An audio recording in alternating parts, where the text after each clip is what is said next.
এটা হচ্ছে crease line. তো ক্রিজ লাইনটা কী করে বুঝবে? আইব্রোর এই যে মাঝখানে, এটা আইব্রোর নিচে যে হাতটা আছে আর চোখের যে আইবলটা আছে, এই মাঝখানটাতে যে পোর্শনটা, এটাকে ক্রিজ লাইন বলে। তো এই সময় এই এই জায়গাটাতে আমাদের সবসময় ব্রাউন কালার বা পিঙ্ক কালার লাগিয়ে একটা ক্রিজের কালার করতে হয়। তো এটা হচ্ছে ক্রিজ কালার।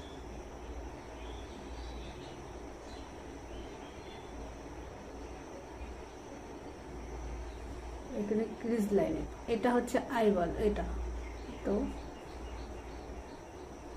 এটা হলো আইবল, এটা হচ্ছে আইবল। এটা পুরো নিচ পর্যন্ত হবে।